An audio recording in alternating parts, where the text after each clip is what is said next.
Suatu ketika Abu Nawas menerima undangan untuk sebuah jamuan makan malam oleh Baginda. Dalam undangan tersebut, ia diminta untuk berpidato mengisi acara jamuan dengan tausiah agama. Abu Nawas datang ke istana lebih awal menghadiri undangan Baginda. Karena itu, Abu Nawas dipersilahkan duduk di bagian depan. Di depan, ia seakan-akan seperti menjadi tamu yang sangat istimewa. Beberapa saat kemudian, para undangan yang lain mulai berdatangan satu persatu langsung menempati kursi-kursi yang disediakan. Kemudian, menyusul para pejabat kerajaan yang datang dan langsung menuju kursi yang paling depan. Akan tetapi, salah seorang pejabat yang hadir sedikit terlambat sangat terkejut melihat kursi paling depan sudah penuh dan salah satunya sudah diisi oleh Abu Nawas. Pejabat tersebut langsung protes keras pada panitia penyelenggara makan malam. Kenapa saya yang lebih terhormat berada di belakang dan justru Abu Nawas yang hanya rakyat biasa berada di depan? Protes pejabat tersebut. Tuan seharusnya menanyakan langsung kepada Abu Nawas sendiri, kata salah seorang panitia. Karena merasa posisinya disamakan dengan orang biasa, pejabat tersebut tidak terima. Ia berjalan ke depan menghampiri Abu Nawas kemudian berbisik padanya bahwa yang pantas duduk di kursi itu adalah dirinya yang merupakan pejabat kerajaan terhormat. Wahai Abu Nawas, kamu tidak pantas duduk di sini, karena kursi depan seharusnya diisi oleh pejabat seperti saya. Tegas pejabat itu dengan sombong. Mendengar teguran pejabat yang merendahkannya, Abu Nawas membela diri. Maka terjadilah perdebatan di antara mereka, hingga para tamu lain juga mendengarnya. Saudara pejabat yang terhormat, pada kenyataannya Anda itu tidak lebih dari seorang pesulap, kata Abu Nawas mulai angkat bicara. Wah, tidak bisa begitu, saya adalah pejabat kerajaan bukan pesulap. Engkau yang pesulap, cetus pejabat tersebut. Semua tamu yang hadir dibuat tegang dan tertuju pada mereka berdua. Sekalipun saya adalah pesulap, tapi ketika naik panggung, saya bisa bertindak sesuai janji. Saat saya berjanji mengubah sapu tangan menjadi kelinci, maka bim salabim, sapu tangan itu benar-benar berubah menjadi kelinci. Kata Abu Nawas, apa maksudmu? Apa hubungannya denganku? Tanya pejabat. Anda seperti seorang pesulap yang gagal di atas panggung, berjanji mengubah bunga menjadi kelinci, tapi Anda tidak berhasil mewujudkannya, kata Abu Nawas yang membuat suasana semakin panas. Apa maksudmu? Tanya pejabat itu marah. Sebelum menjadi pejabat Anda berjanji akan merubah nasib rakyat kecil menjadi lebih baik. Tapi, setelah menjadi pejabat, keadaan rakyat kecil sama saja seperti sebelum Anda menjadi penjabat, jelas Abu Nawas. Wajah pejabat tersebut menjadi merah, ia diam terdunduk dipermalukan Abu Nawas di depan para tamu yang hadir. Abu Nawas kembali bertanya padanya, nah, kalau begitu, mana yang lebih pantas duduk di sini? Tanya Abu Nawas kembali. Pejabat tersebut tidak menjawab pertanyaan Abu Nawas. Dengan perasaan kesal dan malu pejabat itu langsung beranjak meninggalkan Abu Nawas dan duduk di belakang. Tugas yang mustahil, Abu Nawas belum kembali. Kata istrinya ia bersama seorang pendeta dan seorang ahli yoga sedang melakukan pengembaraan suci. Padahal saat ini Baginda amat membutuhkan bantuan Abu Nawas. Beberapa hari terakhir ini Baginda merencanakan membangun istana di awang-awang, karena sebagian dari raja-raja negeri sahabat telah membangun bangunan-bangunan yang luar biasa. Baginda tidak ingin menunggu Abu Nawas ibih lama lagi. Beliau mengutus beberapa orang kepercayaannya untuk mencari Abu Nawas. Mereka tidak berhasil menemukan Abu Nawas karena Abu Nawas ternyata sudah berada di rumah ketika mereka baru berangkat. Abu Nawas menghadap Baginda Raja Harun al-Rasyid. Baginda amat riang. Saking gembiranya beliau mengajak Abu Nawas bergurau. Setelah saling tukar-menukar cerita-cerita lucu, lalu Baginda mulai mengutarakan rencananya. Aku sangat ingin membangun istana di awang-awang agar aku lebih terkenal di antara raja-raja yang lain. Adakah kemungkinan keinginanku itu terwujud, wahai Abu Nawas? Tidak ada yang tidak mungkin dilakukan di dunia ini, Paduka yang mulia, kata Abu Nawas berusaha mengikuti arah pembicaraan Baginda. Kalau menurut pendapatmu hal itu tidak mustahil diwujudkan, maka aku serahkan sepenuhnya tugas ini kepadamu, kata Baginda puas. Abu Nawas terperanjat, lah menyesal telah mengatakan kemungkinan mewujudkan istana di awang-awang, tetapi nasi telah menjadi bubur.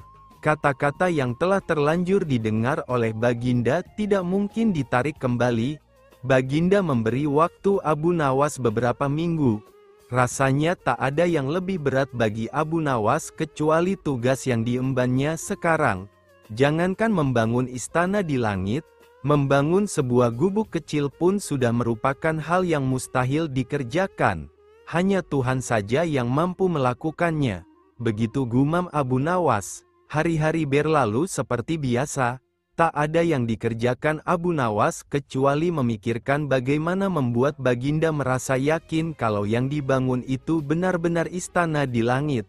Seluruh ingatannya dikerahkan dan dihubung-hubungkan. Abu Nawas bahkan berusaha menjangkau masa kanak-kanaknya. Sampai ia ingat bahwa dulu ia pernah bermain layang-layang, dan inilah yang membuat Abu Nawas girang. Abu Nawas tidak menyia-nyiakan waktu lagi. Lah bersama beberapa kawannya merancang layang-layang raksasa berbentuk persegi 4. Setelah rampung baru Abu Nawas melukis pintu-pintu serta jendela-jendela dan ornamen-ornamen lainnya. Ketika semuanya selesai, Abu Nawas dan kawan-kawan menerbangkan layang-layang raksasa itu dari suatu tempat yang dirahasiakan. Begitu layang-layang raksasa berbentuk istana itu mengapung di angkasa, penduduk negeri gempar. Baginda Raja girang bukan kepalang. Benarkah Abu Nawas berhasil membangun istana di langit? Dengan tidak sabar beliau didampingi beberapa orang pengawal bergegas menemui Abu Nawas. Abu Nawas berkata dengan bangga, "Paduka yang mulia, istana pesanan Paduka telah rampung. Engkau benar-benar hebat wahai Abu Nawas," kata Baginda memuji Abu Nawas. "Terima kasih Baginda yang mulia," kata Abu Nawas. "Lalu bagaimana caranya aku ke sana?" tanya Baginda. "Dengan tambang, Paduka yang mulia," kata Abu Nawas. "Kalau begitu siapkan tambang itu sekarang. Aku ingin segera melihat istanaku dari dekat," kata Baginda tidak sabar. "Maafkan hamba Paduka yang mulia, hamba kemarin lupa memasang tambang itu, sehingga seorang kawan hamba tertinggal di sana dan tidak bisa turun," kata Abu Nawas. "Bagaimana dengan engkau sendiri Abu Nawas? Dengan apa engkau turun ke bumi?" tanya Baginda. "Dengan menggunakan sayap Paduka yang mulia," kata Abu Nawas dengan bangga. "Kalau begitu buatkan aku sayap supaya aku bisa terbang ke sana," kata Baginda. "Paduka yang mulia, sayap itu hanya bisa diciptakan dalam mimpi," kata Abu Nawas menjelaskan. "Engkau berani mengatakan aku gila sepertimu?" tanya Baginda sambil melotot. "Ya, Baginda, kurang lebih seperti itu," jawab Abu Nawas tangkas. "Apa maksudmu?" tanya Baginda lagi. Baginda tahu bahwa membangun istana di awang-awang adalah pekerjaan yang mustahil dilaksanakan, tetapi Baginda tetap menyuruh hamba mengerjakannya.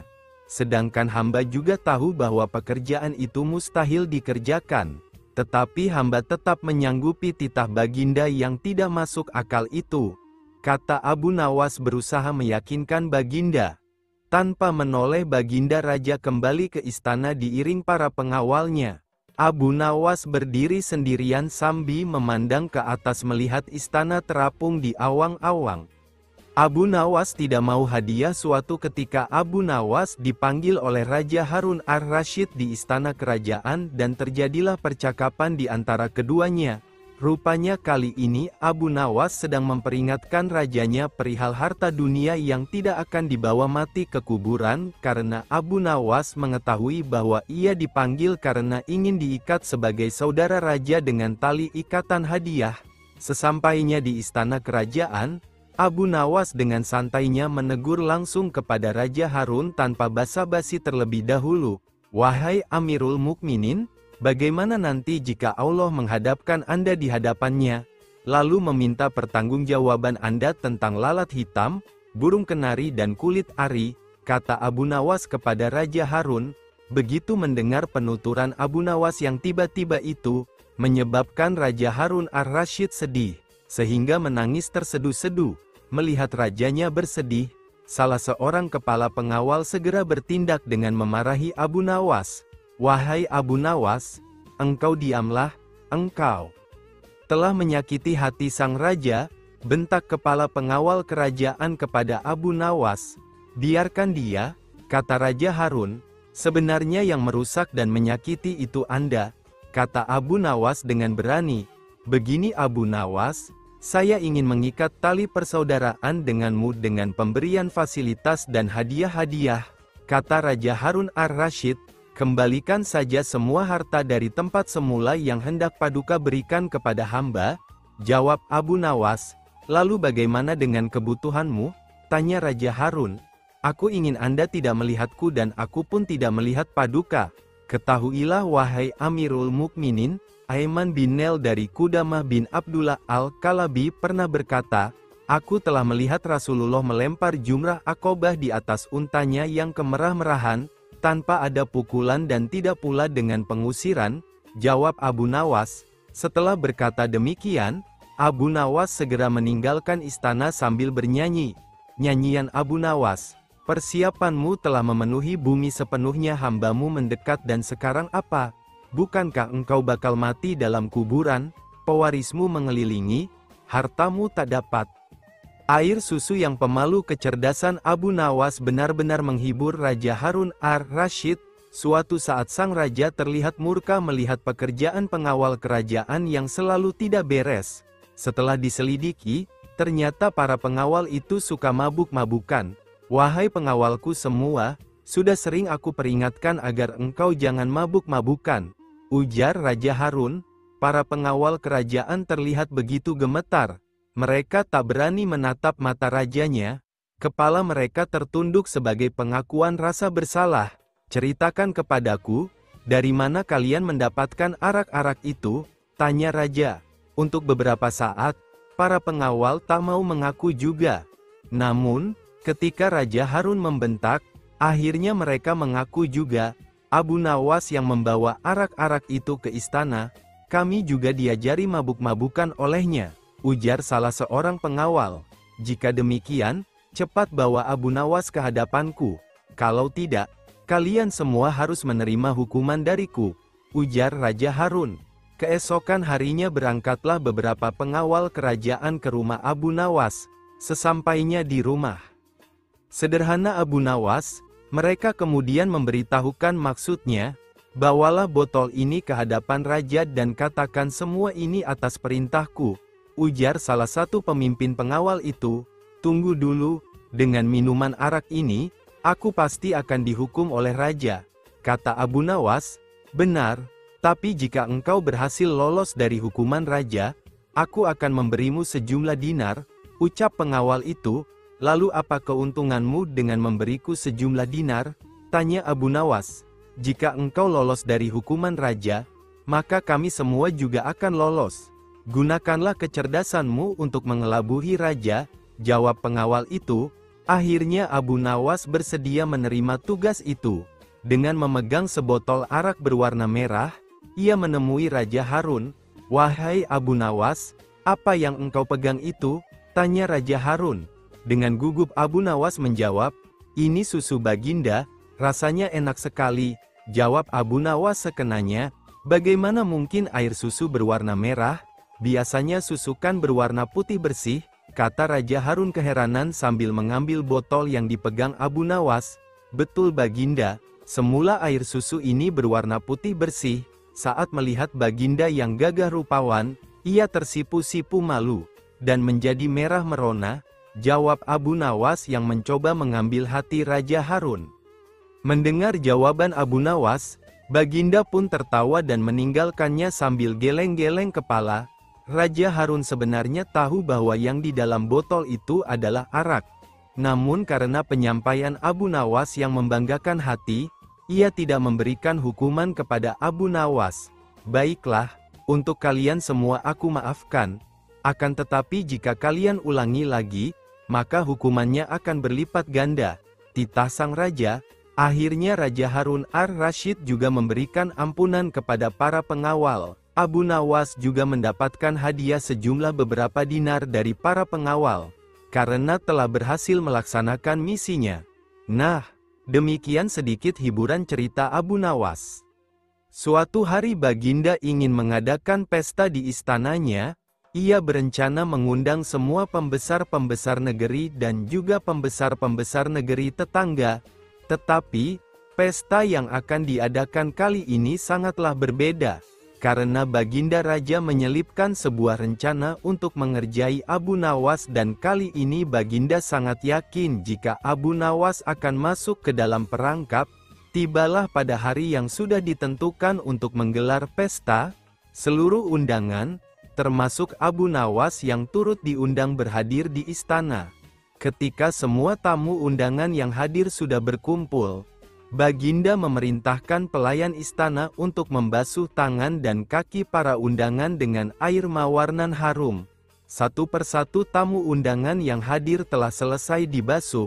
Kini tinggallah giliran Abu Nawas. Tidak pernah menyangka sebelumnya jika pada hari itu ia akan menjadi bahan tertawaan Baginda dan para undangan yang berhadir.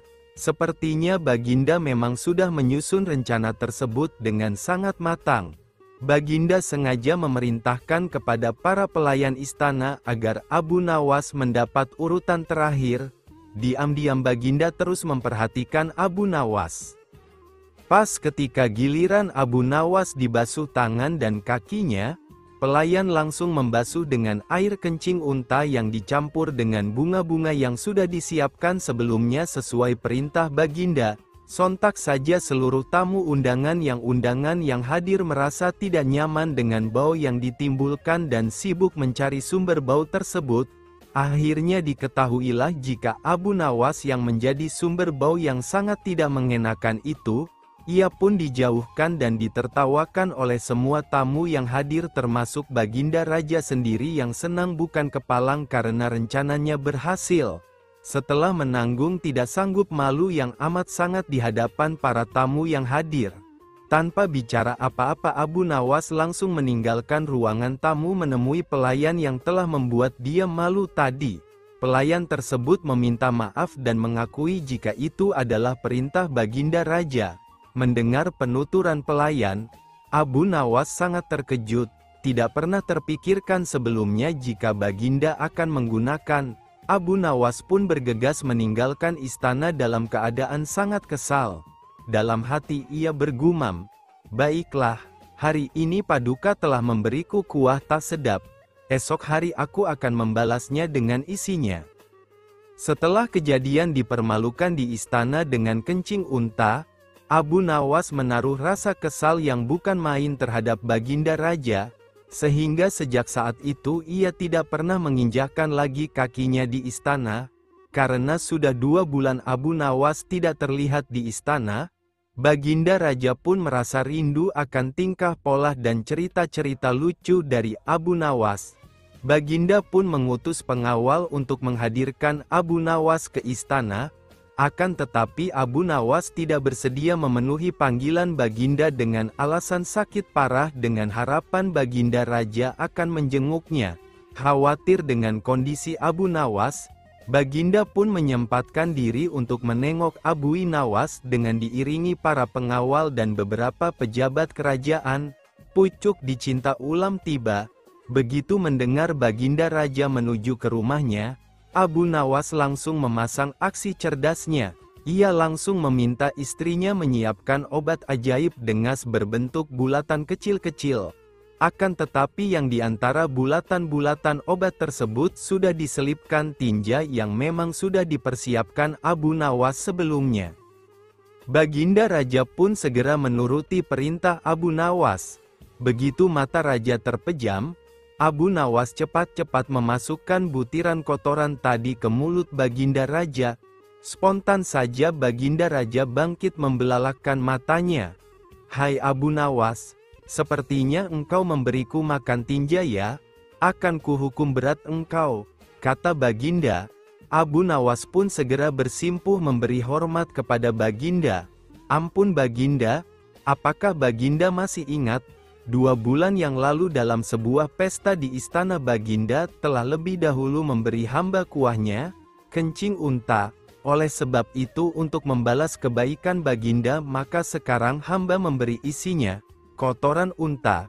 Jikalau bukan karena kejadian itu, hamba tidak akan berani melakukan ini pada Baginda. Jika Baginda bersikeras ingin menghukum hamba, maka kejadian ini akan hamba beritahukan kepada orang lain," kata Abu Nawas. Mendengar penuturan Abu Nawas, Baginda pun merasa risau takut jika orang mengetahui jika ia telah memakan kotoran unta atas perintah Abu Nawas. "Baiklah Abu Nawas, karena kejahilanku kemarin maka aku memaafkanmu.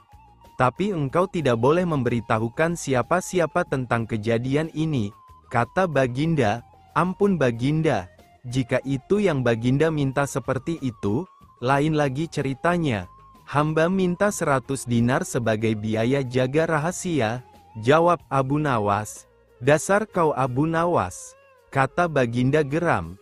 Baginda pun menyetujui permintaan Abu Nawas dengan menyerahkan pundi uang sebanyak 100 dinar, kemudian pamit pulang menuju istana bersama para pengikutnya. Abu Nawas lolos dari hukuman pancung karena dianggap hampir membunuh Baginda Raja. Maka Abu Nawas mendapat celaka. Dengan kekuasaan yang absolut, Baginda memerintahkan prajurit-prajuritnya untuk langsung menangkap dan menyeret Abu Nawas untuk dijebloskan ke dalam penjara. Berikut ini kisah Abu Nawas yang lolos dari hukuman pancung. Waktu itu Abu Nawas sedang bekerja di ladang karena musim kentang akan tiba. Namun tanpa alasan yang jelas prajurit kerajaan langsung menyeret Abu Nawas sesuai dengan titah paduka raja. Abu Nawas tiada mampu berkutik dan kini ia mendekam di dalam penjara. Beberapa hari lagi kentang-kentang itu harus ditanam, sedangkan istrinya tidak cukup kuat untuk mencangkul. Tidak ada yang bisa dilakukan di dalam penjara kecuali mencari jalan keluar. Sudah 2 hari ia meringkuk di dalam penjara, wajahnya terlihat murung. Karena khawatir dengan keadaan istrinya, maka pada hari ketiga Abu Nawas memanggil seorang pengawal. "Bisakah aku minta tolong kepadamu?" kata Abu Nawas. "Apa itu?" kata pengawal. Abu Nawas pun meminta pensil dan selembar kertas untuk menulis surat kepada istrinya. "Aku harus menyampaikan sebuah rahasia penting, yang hanya boleh diketahui oleh istriku saja," katanya. Pengawal itu berpikir sejenak, lalu pergi meninggalkan Abu Nawas. Ternyata pengawal itu menghadap raja untuk melapor. Mendengar laporan dari pengawal, Baginda Raja bergumam, "Mungkin kali ini aku bisa mengalahkan Abu Nawas," gumannya.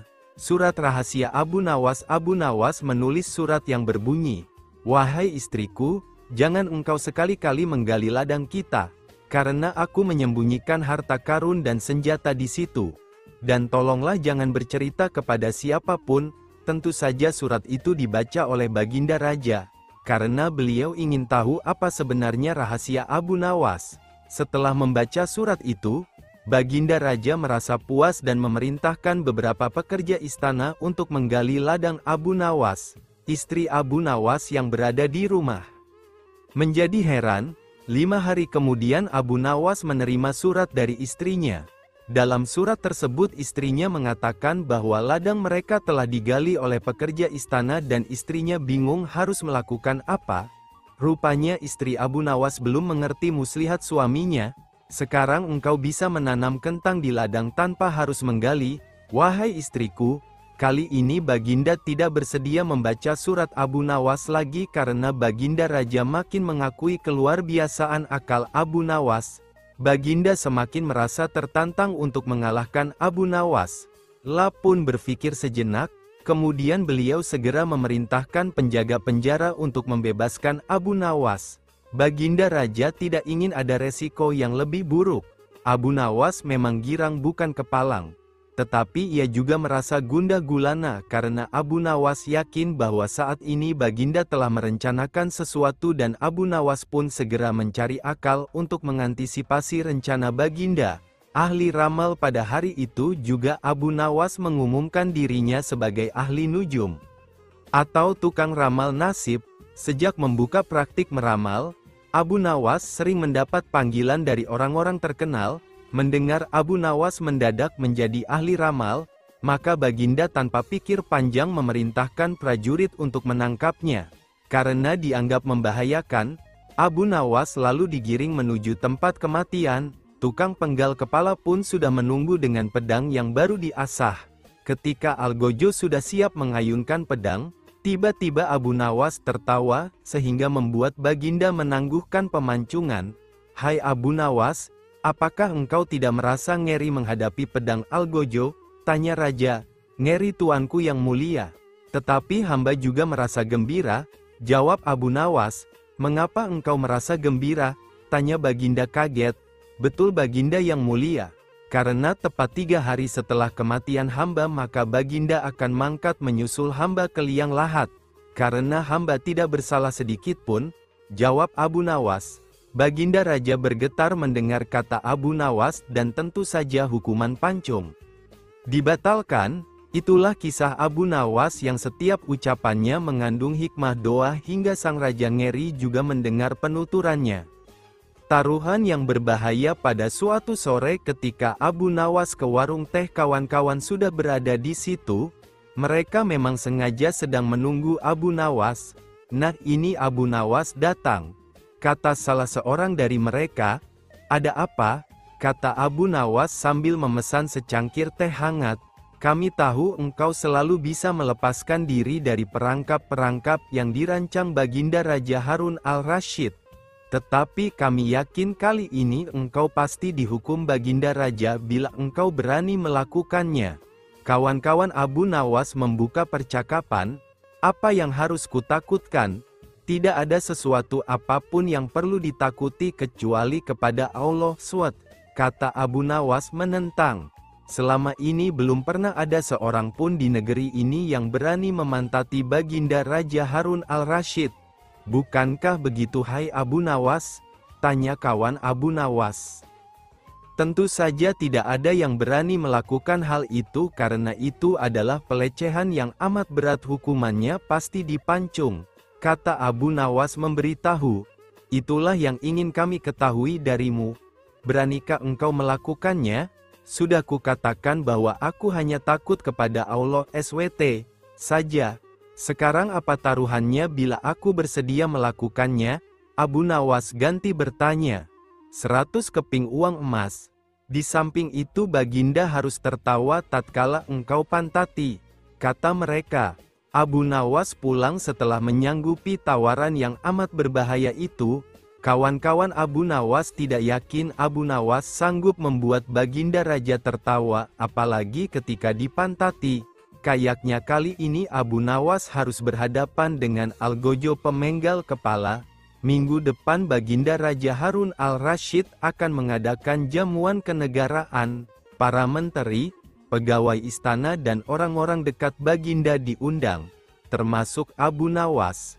Abu Nawas merasa hari-hari berlalu dengan cepat karena ia harus menciptakan jalan keluar yang paling aman bagi keselamatan lehernya dari pedang Algojo. Tetapi bagi kawan-kawan Abu Nawas hari-hari terasa amat panjang, karena mereka tak sabar menunggu pertaruhan.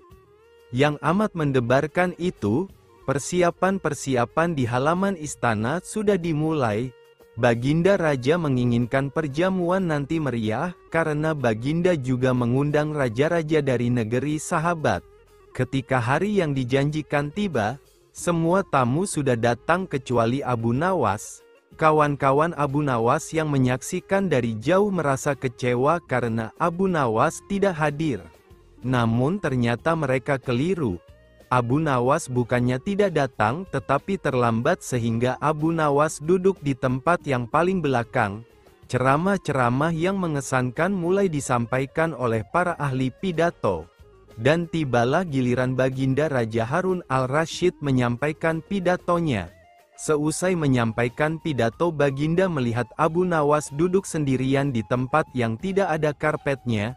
Karena merasa heran, Baginda bertanya, "Mengapa engkau tidak duduk di atas karpet?" "Paduka yang mulia, hamba haturkan terima kasih atas perhatian Baginda. Hamba sudah merasa cukup bahagia duduk di sini," kata Abu Nawas. "Wahai Abu Nawas, majulah dan duduklah di atas karpet, nanti pakaianmu kotor karena duduk di atas tanah," Baginda Raja menyarankan.